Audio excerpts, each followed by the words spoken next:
77वें स्वाधीनता दिवस के इस पावन अवसर पर आप सभी को ढेर सारी बधाई एवं शुभकामनाएं। मैं इस अवसर पर नमन करता हूं सभी स्वतंत्रता सेनानियों को, जिनके समर्पण से, शहीदी से आज हम एक उन्नत भारत का सपना देख रहे हैं। मैं उन सभी परिवारों को भी नमन करता हूं जिन्होंने इस विभाजन की विभीषिका को सहन किया, और मैं नमन करता हूं सभी सेनानियों को जो हमारे देश की सीमा की रक्षा कर रहे हैं, उनके परिवारों को। और साथियों, मैं नमन उनको करता हूं सभी किसानों को, जिन्होंने अपनी अथक मेहनत से, परिश्रम से आज भारत को खाद्यान्नों के मामले में एक आत्मनिर्भरता दिलाई। मैं नमन करता हूं सभी वैज्ञानिकों को, जिनके कारण आज चंद्रयान 3 कोविड के समय में एक रिकॉर्ड टाइम में हमने वैक्सीन डेवलप की। न्यूक्लियर एनर्जी का एक देश है हम आज, और इलेक्ट्रॉनिक्स में न जाने किस किस क्षेत्र में आज भारत की गणना की जाती है, और भारत एक बहुत तेजी से दुनिया की तीसरी अर्थव्यवस्था के लिए, और हम इस अमृत काल में 2047 तक भारत को एक उन्नत राष्ट्र बनाने का एक सपना देख रहे हैं। और वो सपना एक सपना ही नहीं बल्कि एक हकीकत नजर आती है। पूरे विश्व में आज भारतवर्ष को एक गंभीरता से लिया जाता है। उसके योगदान को, चाहे वो योग हो, चाहे आयुर्वेद हो, चाहे विज्ञान हो, कृषि हो, और कोई क्षेत्र हो, उसमें एक आदर भाव से नाम लिया जाता है। आज इस 77वें स्वाधीनता दिवस को आज हम माननीय श्री ओपी धनखड़ जी, श्री विक्रम ठाकुर जी, श्रीमान शंकर धूपर जी, और हमारे मित्र डॉक्टर मदन मोहन जी, श्री उमेश जी, मनोज जी, और तायल जी, भारद्वाज जी, जितेंद्र जी, और अन्य जितने भी हैं, कौशिक जी, सभी, और हमारे विश्वविद्यालय के सभी साथियों की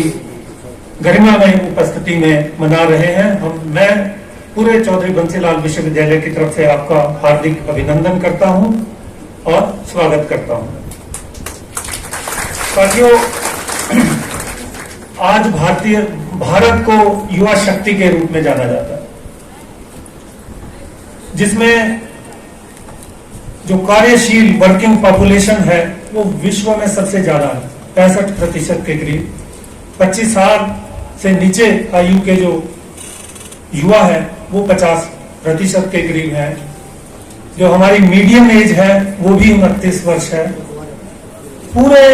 विश्व में बाकी जो उन्नत देश हैं वो वृद्ध हो रहे हैं, उनमें जो वर्किंग एज है, जो मीडियम एज है, वो 40 या उसके आसपास है। और आज युवा ये सपना देख रहा है कि भारत एक उन्नत राष्ट्र हो, सबको रोजगार मिले, आर्थिक समानता हो, कोई बेरोजगारी ना हो, आपस में सद्भाव हो, पर्यावरण की सुरक्षा हो, और देश तेजी से उन्नति करे। यही वक्त जब ये चीजें नहीं मिलती तब वो बाहर की तरफ देखना लगता है। तो हम सबको सोचने पर एक मजबूर करता है कि इस अमृत काल में हमारा योगदान क्या होना चाहिए, किस तरीके से राष्ट्र को उन्नत किया जाए, पर्यावरण की सुरक्षा की जाए। हम सबकी जिम्मेवारी बनती है कि आज जो सबसे भयंकर समस्या के रूप में जो हम मान रहे हैं युवाओं में बेरोजगारी की, उनको किस तरीके से कौशल युक्त बनाया जाए और उनका माइंडसेट जो सरकारी नौकरियों की तरफ है उसको बदलकर एक जॉब प्रोवाइडर की तरह हो, जॉब सीकर ना वो बने, वो अपना व्यवसाय करें, उन्नतशीलता का, उद्यमशीलता का वो मार्ग अपनाएं। आज हम देख रहे हैं भारत में 70,000 के करीब स्टार्टअप्स हैं, रोज 500 कंपनियां बन रही हैं, चाहे वो बायोटेक्नोलॉजी हो, इंफॉर्मेशन टेक्नोलॉजी हो, इलेक्ट्रॉनिक्स हो, खेती हो और कितना भी नए नए क्षेत्र हैं। आप सबके लिए उसमें सरकारें और शिक्षण संस्थान तैयार हैं कि आप आगे आए और एक भारत को उद्यमशीलता के मार्ग पर चलकर उन्नति का मार्ग दिखाएं, उद्यमशीलता से उन्नति। ये हम चाहते हैं। 21 अगस्त जो आने वाला समय है, जिसको हम वर्ल्ड एंटरप्रेन्योरशिप डे कहते हैं, उसको हम विश्वविद्यालय में उद्यमिता दिवस मनाएंगे और हमारा पूरा प्रयत्न है कि पूरे भारतवर्ष में सभी यूनिवर्सिटीज को भी हम कोऑर्डिनेट करने की कोशिश कर रहे हैं कि किस तरीके से इस हर कॉलेज में, हर यूनिवर्सिटी में एक मैसेज जाए कि हमें नौकरी देने वाला बनना है। ये जो मैसेज आएगा, इसी से नवाचार होगा, इसी से माननीय प्रधानमंत्री जी का जो लक्ष्य है कि किस तरीके से भारत को आत्मनिर्भर बनाया जाए, वो लक्ष्य होगा। और साथियों, हम सबकी जिम्मेवारी है कि एक उन्नत भारत का एक नक्शा अपने दिमाग में बनाएं और उस नक्शे में ये देखें कि मेरा योगदान क्या हो सकता है। यदि हम अपना योगदान उसमें निर्धारित करेंगे तो मुझे लगता है हम एक सकारात्मक भूमिका भारत को इस अमृत काल में उन्नत राष्ट्र के बनाने में निर्वाह कर सकेंगे। ज्यादातर समय हम पढ़ते हैं, देखते हैं कि हम अपने अधिकारों की बात करते हैं और अधिकारों की इस बात में जब हमें कोई एक सपना हमारे दिमाग में है कि उन्नत राष्ट्र, तो हमें अधिकारों को छोड़कर अपने दायित्वों की बात करनी है कि हम क्या कर सकते हैं, what I can do to make this nation great. तो वहां पर एक कर्तव्य भावना हमारे बीच में आनी चाहिए और जिस भी काम में आप लगे, जैसे हम कहें कि चौधरी बंसीलाल विश्वविद्यालय, तो हमारी जिम्मेवारी है as a student, as a teacher, कि हम भारत को अच्छी शिक्षा से, एक व्यवहारिक शिक्षा से, ऐसी शिक्षा जो समाज के काम आए, ऐसी शिक्षा जो नवाचार को बढ़ावा दे, ऐसी शिक्षा जो समाज के कल्याण के लिए हो, ऐसी शिक्षा जिसमें स्वच्छता हो, सद्भावना हो, ऐसी शिक्षा को प्रमोट करने में यदि हम अपनी भूमिका को निर्धारित करेंगे तो मुझे लगता है कि हम अवश्य रूप से भारत को एक विकसित राष्ट्र के रूप में देख पाएंगे। तो मैं आप सबसे, विद्यार्थी यहाँ पर बैठे हैं, आग्रह करता हूँ कि एक नक्शा जरूर बनाएं, पिक्चर अपने माइंड में जरूर बनाएं और उसमें अपने आप को बिठाएं कि मेरा क्या इसमें रोल होगा। यही मुझे लगता है कि इस 77 में इस इंडिपेंडेंस डे के अवसर पर हमारी भूमिका को साकार करने में मदद करेगा। चौधरी बंसीलाल विश्वविद्यालय ने 2014 जिसकी स्थापना हुई, एक छोटे से अंतराल में अंतरराष्ट्रीय स्तर पर अपनी एक नई सोच के कारण अपनी एक जगह बनाई और उस सोच में हमारे जो कुछ प्रमुख बिंदु रहे, आज चौधरी बंसीलाल विश्वविद्यालय हमारे यहाँ सुविधाओं के अभाव होते हुए, चाहे वो वर्ल्ड चैंपियनशिप हो, गेम्स में कोई अभी स्टूडेंट यूथ चैंपियनशिप हुई हांगकांग में, या कोई और खेलो इंडिया हो या एसोसिएशन ऑफ इंडियन यूनिवर्सिटीज हो, उसमें हमारे विद्यार्थियों ने उत्कृष्ट अपना प्रदर्शन किया और चौधरी बंसीलाल विश्वविद्यालय का नाम पूरे मानचित्र पर, अंतरराष्ट्रीय मानचित्र पर दाखिल किया। हमारी सोच हमेशा से ये रही है कि इस जो आसपास का पूरा क्षेत्र है इसको एक लेबोरेटरी की तरह से लिया जाए। हम नहीं चाहते कि हम सिर्फ मात्र एक डिग्री दें, नहीं, हम चाहते हैं कि किस तरीके से जो ये आसपास का क्षेत्र है, दादरी का, भिवानी का, यहाँ के स्थानीय लोग, यहाँ के रिसोर्सेज, यहाँ की समस्याएं, इनसे हम जुड़े और इनकी समस्याओं को निराकरण करने में हमारी क्या भूमिका हो सकती है, इस कार्य में हम लगे हुए हैं। हमने 5 गांवों को अडॉप्ट किया।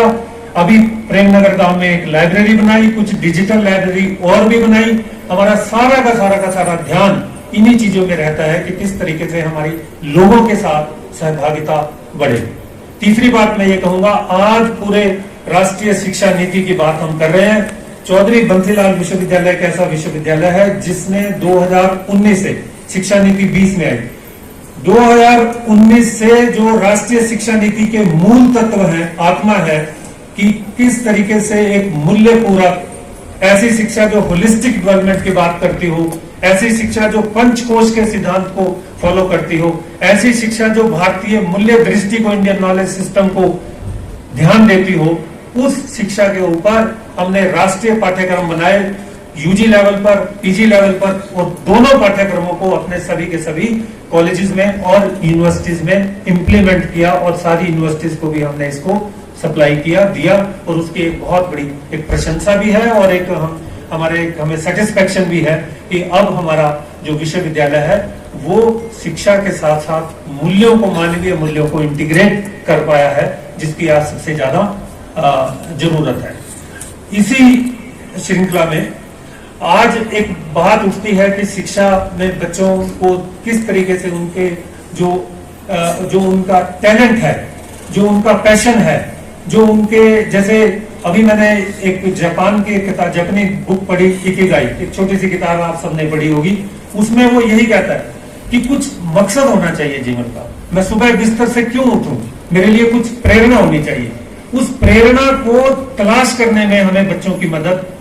करनी चाहिए। तो उस पैशन को, बच्चों में किस चीज की उनकी रुचि है, हमारे 15 हॉबी क्लब्स हैं, डांस, ड्रामा, म्यूजिक और इस तरह के, उन सभी के माध्यम से बच्चों को एक अवसर दिया जाता है कि वो अपने पैशन को बढ़ाएं, एक्सप्लोर करें और उस पैशन के माध्यम से एक कभी जरूरत पड़े तो वो एक प्रोफेशन में भी कन्वर्ट करें, और एक इससे एक मानसिक संतुलन भी बनता है और अपने अंदर एक काम करने की भावना भी जागृत होती है।